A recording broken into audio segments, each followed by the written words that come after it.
Welcome to your next inductive study for this week. It's on Deuteronomy chapter 20, verses 1 through 20. Selected this passage because it is an excellent representative of one of the salvation theologies in the Old Testament, this one having to do with Holy War Theology. And as you've been studying in the theological argumentation in the Old Testament, we see that Holy War, there's a certain set of ideas around Holy War. It's basically the idea that God will fight the battles of his people for them so long as they're conducted in a certain kind of a way. And this passage that you're going to look at today lays out some of the instructions for that. What in the text leads me to that conclusion? Well, that sounds like good inductive study kinds of questions.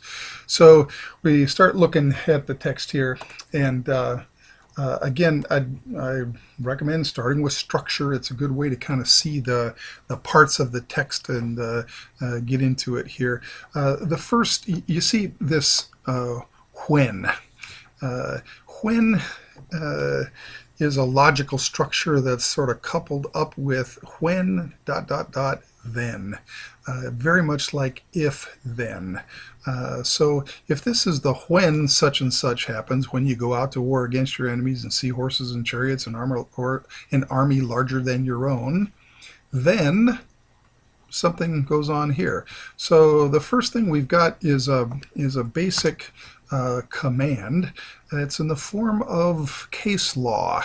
Many of the laws in the Old Testament are formulated in this way. If this is the case, then you do this. Or when this happens, then you do this. That's called case law. The other form of law in the Old Testament are called apodictic, or just direct commands of God. Thou shalt not. This form of law explains itself, whereas apodictic law often doesn't. It's just a direct command to do such and so. So here's the case when you go out to war, and specifically when you see that you're up against a larger, then you are not to be afraid. And you say, my goodness, why shouldn't I be afraid? Well, the conjunction there begins to explain, gives a reason, an explanation for it. So then if you start looking at what comes next, we've got a big long section. Before this happens, priests shall come forward, and they shall say, and then there's a speech that they are supposed to give down through here. And then after that's done, then the officials shall do something. And as you keep looking through here, you'll see a whole series of instructions, one after another,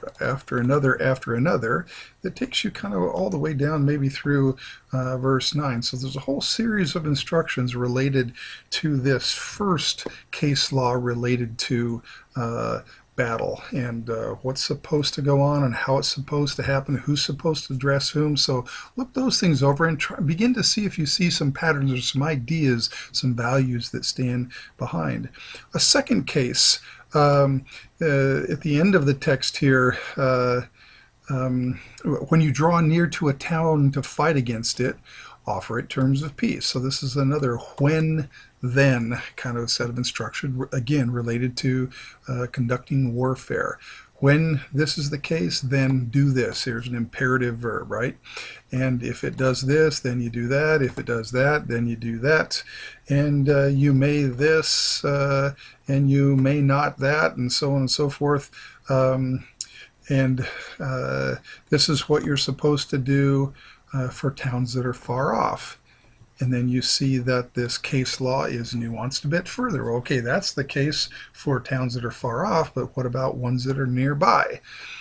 So we get another set of instructions related to towns that are nearby. And you're not going to like this text. It's got some pretty harsh things in it, but go through, give yourself to the text, understand it, get to know what is the writer trying to say, how does the writer use words to make his point. There's an interesting conjunction between Holy War and creation theology, and that's part of the reason I picked this text for this particular course. What's this business about? So you're going to do a siege, and you need materials for your warfare. Well, let's go grab the trees and chop them down.